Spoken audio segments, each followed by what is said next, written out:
एक बार फिर से आप सभी का स्वागत है आपके अपने channel feel the power of quality education में।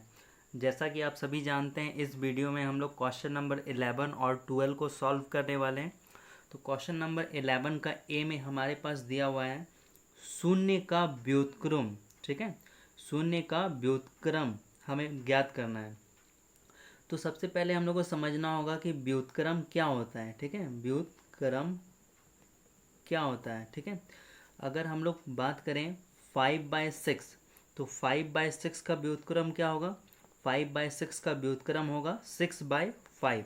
ठीक है, अगर 4/3 का व्युत्क्रम पूछा जाए तो 4/3 का व्युत्क्रम क्या होगा? 3/4। ठीक है, लेकिन अगर हमें 6 का व्युत्क्रम पूछा जाए तो 6 का व्युत्क्रम क्या होगा?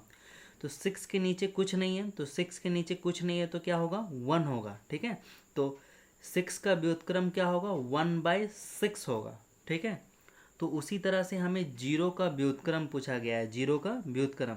तो 0 के नीचे कुछ नहीं है तो क्या होगा? 0 के नीचे 1 होगा। ठीक है, 0 के नीचे क्या होगा? 1। तो जब 0 का हम लोग व्युत्क्रम करेंगे तो ये 1 कहाँ चला जाएगा? ऊपर, और नीचे क्या आ जाएगा? 0। ठीक है, तो 1/0 ये क्या है? अपरिभाषित है। ठीक है, 1/0 ये अपरिभाषित है, तो ये उसका व्युत्क्रम नहीं निकलेगा, 0 का व्युत्क्रम नहीं निकलता है। क्योंकि अगर हम लोग किसी भी संख्या को 0 से भाग देंगे, अगर हम लोग 4 को 0 से भाग देंगे, ठीक है, अगर हम लोग 0 से 4 को भाग देंगे तो ये क्या है? 4, 0 के टेबल में 4 नहीं आएगा, तो ये अपरिभाषित है। ठीक है, तो शून्य का व्युत्क्रम नहीं होता है, किसी भी संख्या के नीचे में 0 नहीं होगा। ठीक है, तो शून्य का व्युत्क्रम हम लोग लिखेंगे नहीं है। अब यहाँ पे बोला है संख्याएं डैश तथा डैश स्वयं की व्युत्क्रम है। ठीक है, तो कौन सा संख्या स्वयं का व्युत्क्रम हो सकता है? मान लीजिए 5, तो 5 का व्युत्क्रम क्या होगा? 5 के नीचे कुछ नहीं है, तो 5 के नीचे क्या होगा? 1। तो 5 का व्युत्क्रम क्या होगा? 1/5। ठीक है, तो क्या ये 5 जो है 1/5 के समान है? नहीं, ये 5 1/5 के समान नहीं है। ठीक है, तो ये अपने व्युत्क्रम के समान नहीं होगा। लेकिन अगर हम लोग बात करें 1 का, ठीक है, तो 1 जो है 1 के नीचे क्या है? कुछ नहीं है, तो क्या मान लेंगे हम लोग? 1 मान लेंगे। ठीक है, तो जब हम लोग 1 का व्युत्क्रम करेंगे तो ये नीचे वाला कहाँ चला जाएगा? ऊपर, और ऊपर वाला क्या कहाँ आ जाएगा? नीचे। ठीक है, तो नीचे में हम लोग 1 नहीं लिखते हैं, नीचे में हम लोग 1 नहीं लिखते हैं हम लोग, तो इसका व्युत्क्रम 1 का व्युत्क्रम क्या आ जाएगा? 1। तो ये जो 1 है अपने व्युत्क्रम के समान है। ठीक है, तो संख्याएं स्वयं की व्युत्क्रम। ठीक है, तो कौन सा संख्या होगा? संख्या होगा 1। ठीक है, और कौन सा संख्या होगा? और एक संख्या होगा -1। ठीक है, अगर हम लोग -1 का व्युत्क्रम करेंगे तो -1 के नीचे कुछ नहीं है तो क्या होगा? 1। तो ये 1 कहाँ चला जाएगा? ऊपर, और ये 1 कहाँ आ जाएगा? नीचे। ठीक है, और माइनस का साइन जो है हमेशा हम लोग कहाँ लगाते हैं? ऊपर। तो 1 और -1 ये दोनों संख्याएं क्या होगी? स्वयं का व्युत्क्रम होगी। ठीक है, अब क्वेश्चन नंबर सी को पढ़िए। परिमेय संख्या, ठीक है, परिमेय संख्या तथा उसके व्युत्क्रम का गुणनफल पूछ रहा है। ठीक है, तो सबसे पहले परिमेय संख्या लेते हैं हम लोग। एक परिमेय संख्या हम लोग लेते हैं 5/6। ठीक है, परिमेय संख्या तथा उसके व्युत्क्रम, तो ये परिमेय संख्या है और उसका क्या बोल रहा है? व्युत्क्रम बोल रहा है। तो परिमेय संख्या का व्युत्क्रम क्या होगा? इसका व्युत्क्रम होगा 6/5। ठीक है, इसका व्युत्क्रम क्या होगा? 6/5। तो परिमेय संख्या उसका व्युत्क्रम का गुणनफल पूछ रहा है। क्या पूछ रहा है? गुणनफल। ठीक है, तो एक परिमेय संख्या है और उसके व्युत्क्रम का गुणनफल क्या होगा? ये 6 से 6 कट जाएगा, ये 5 से ये 5 कट जाएगा, तो इसका गुणनफल क्या आएगा हमारे पास? इसका गुणनफल आएगा 1। ठीक है, तो इसका आंसर क्या लिखेंगे हम लोग? 1। ठीक है, 1। अब नेक्स्ट हमारे पास दिया हुआ है दो परिमेय संख्याओं का गुणनफल। ठीक है, दो परिमेय संख्या, मान लीजिए एक परिमेय संख्या है 5/3 और दूसरा परिमेय संख्या है 2/4। ठीक है, तो दो परिमेय संख्या का गुणनफल हमेशा, तो जब दो परिमेय संख्या को गुणनफल करेंगे तो क्या आएगा? 5 2 जा 10, 3 4 जा 12, तो हमेशा क्या आएगा? परिमेय संख्या आएगा। ठीक है, तो लिखिएगा दो परिमेय संख्याओं का गुणनफल हमेशा परिमेय है, ठीक है। ई नंबर में दिया हुआ है किसी धनात्मक परिमेय संख्या का व्युत्क्रम, ठीक है। मान लीजिए कोई धनात्मक, धनात्मक मतलब क्या होता है, प्लस, है ना। ये हो गया धनात्मक, ठीक है। धनात्मक मतलब होता है प्लस और ऋणात्मक मतलब होता है माइनस, ठीक है। तो धनात्मक परिमेय संख्या, धनात्मक मतलब +5/3, ठीक है। अगर हमें ऋणात्मक परिमेय संख्या बोलेगा, अगर हम लोग को ऋणात्मक परिमेय संख्या बोलेगा तो हम लोग क्या लेंगे, -5/3, और घनात्मक बोलेगा तो +5/3, ठीक है। तो किसी घनात्मक परिमेय संख्या, ये क्या है, प्लस में, यानी घनात्मक परिमेय संख्या है, और इसका व्युत्क्रम पूछ रहा है, इसका व्युत्क्रम। तो घनात्मक परिमेय संख्या का व्युत्क्रम हम लोग जब करेंगे तो क्या आएगा, हमेशा घनात्मक आएगा, प्लस में ही आएगा, ठीक है। तो किसी घनात्मक परिमेय संख्या का व्युत्क्रम क्या होगा, घनात्मक ही होगा, ठीक है। अब आगे क्वेश्चन दिया हुआ है F नंबर, किसी ऋणात्मक परिमेय संख्या का व्युत्क्रम, ठीक है। मान लीजिए ऋणात्मक परिमेय संख्या हम लोग लेते हैं, ऋणात्मक परिमेय संख्या 5/3, तो ये माइनस में है, ऋणात्मक हो गया। तो ऋणात्मक परिमेय संख्या का व्युत्क्रम क्या आएगा, 3/5, ठीक है। जो माइनस का साइन है आप लोग जानते हैं हमेशा ऊपर रहता है, ठीक है। तो ऋणात्मक परिमेय संख्या का व्युत्क्रम क्या आएगा, हमेशा ऋणात्मक आएगा, ठीक है। तो इसका आंसर हम लोग लिखेंगे ऋणात्मक। नेक्स्ट जी नंबर में दिया हुआ है 1/x, 1/x, जहाँ पे जो x है वो 0 नहीं है, तो इसका व्युत्क्रम क्या होगा। मान लीजिए 1/x, तो इसका व्युत्क्रम क्या होगा, x/1 होगा, लेकिन हम लोग नीचे में 1 नहीं लिखते हैं, ठीक है। तो इसका व्युत्क्रम क्या होगा, x होगा। तो 1/x का व्युत्क्रम क्या होगा, x है, ठीक है। 1/व्युत्क्रम का x है। h नंबर में दिया हुआ है किसी परिमेय संख्या का शून्य से विभाजन, ठीक है। कोई भी परिमेय संख्या है, मान लीजिए 5 एक परिमेय संख्या है, तो क्या इसका शून्य से विभाजन हो सकता है, ये 5 शून्य से डिवाइड हो सकता है, नहीं। 0 के टेबल में 5 तो आएगा ही नहीं, तो शून्य से विभाजन कैसे होगा, नहीं होगा। तो हम लोग क्या लिखेंगे, किसी परिमेय संख्या का शून्य से विभाजन नहीं है, ठीक है, नहीं है या फिर अपरिभाषित है। अब क्वेश्चन नंबर 12 में हम लोग चलते हैं। क्वेश्चन नंबर 12, ठीक है। तो क्वेश्चन नंबर 12 का पहला दिया हुआ है, क्या -1 1/8 का गुणात्मक प्रतिलोम 8/9 है। तो इसको सॉल्व करिए, ठीक है। यहाँ पे दिया हुआ है -1 1/8, ठीक है।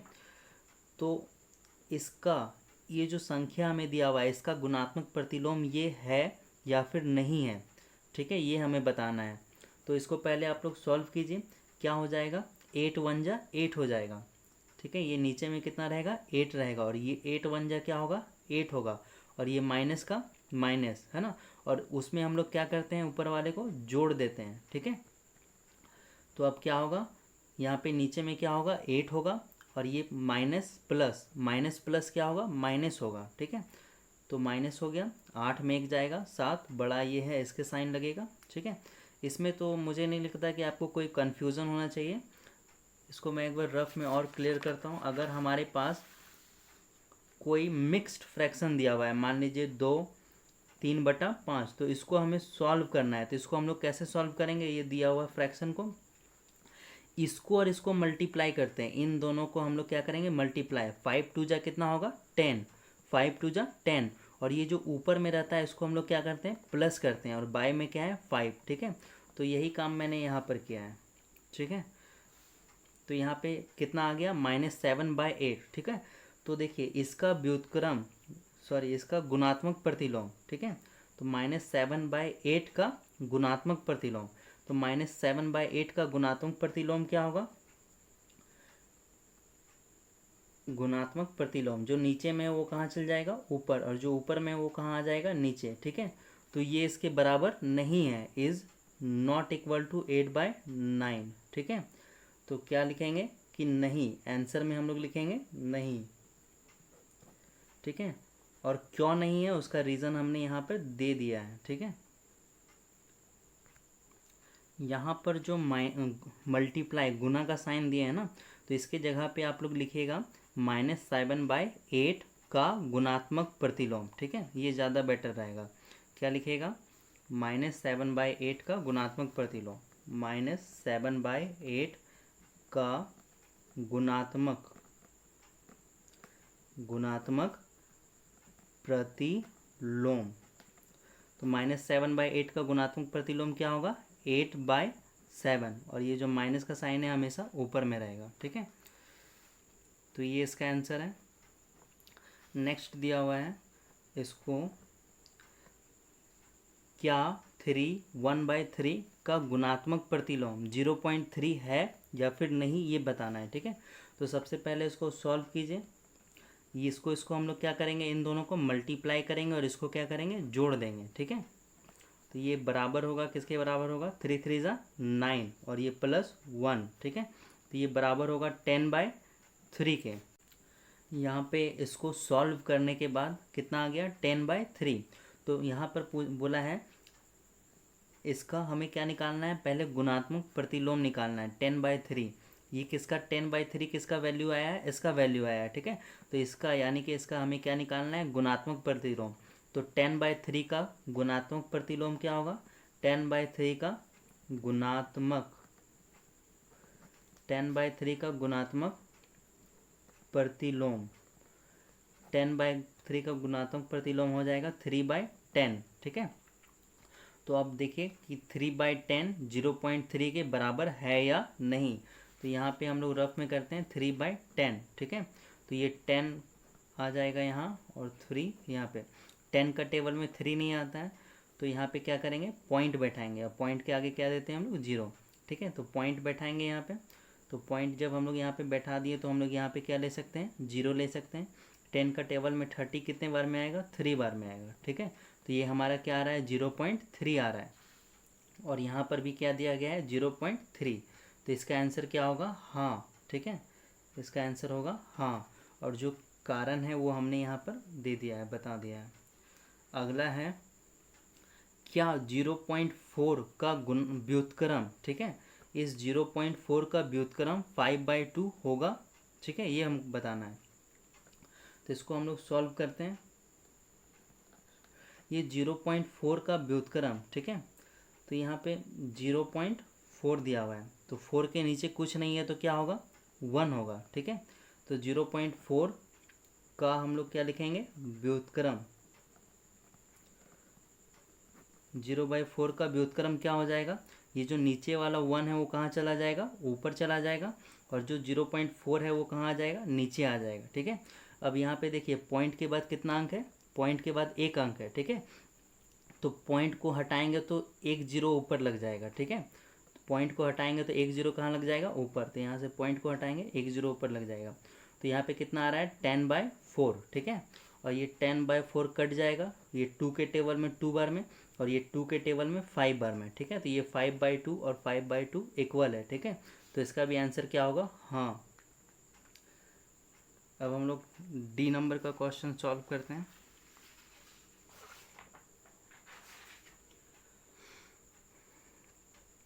6/13 को -7/16 के व्युत्क्रम से गुना करना है। तो पहले इसका व्युत्क्रम लिख लीजिए। -7/16 का व्युत्क्रम। तो -7/16 का व्युत्क्रम क्या होगा? 16/7, ठीक है, ठीक है। तो अब क्या करना है हमें? 6/13 को इस व्युत्क्रम जो हमारा आया है उससे गुना करना है, -16/7, ठीक है। तो कितना आएगा हमारा? 16 6 जा कितना होता है? 96, और ये माइनस का माइनस, और 13 7 जा कितना होगा? 91। ये हमारा आंसर हो जाएगा। इसी का ई नंबर में दिया हुआ है, ठीक है। तो पहले ब्रैकेट के अंदर वाला हम लोग सॉल्व करते हैं। तो यहाँ पे भिन्न का जोड़ के जैसा लग रहा है, इन दोनों का हम लोग सबसे पहले क्या लेंगे? एलसीएम लेंगे, ठीक है। उसके बाद ये वाला हम लोग उतारेंगे 5।